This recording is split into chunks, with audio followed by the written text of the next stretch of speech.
হাওড়ায় ক্রিসমাস কার্নিভালকে কেন্দ্র করে ধুন্ধুমার পরিস্থিতি। তৃণমূল কংগ্রেসের দুই শিবিরের মধ্যে সংঘাত, পুলিশের সামনেও চলে কিন্তু মারধর। দুই শিবিরের মধ্যে আপাতত ঝামেলা বন্ধ হয়েছে।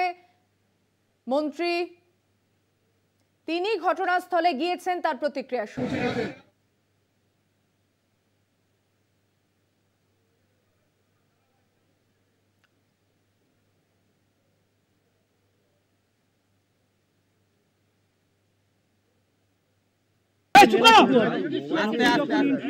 সেই সময় একটা বচসা হয়, এটা হচ্ছে যে এত মানুষ একসঙ্গে ছিলেন, পায়ে পায়ে লেগে গেছে, সেটা নিয়েই ভুটমুড়ির যা ব্যাপার হয় সেটাই হয়েছে।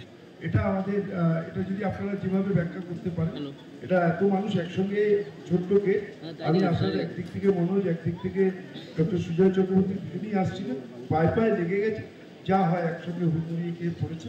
এটাতে কোনো বচসার কোনো কিছু নেই।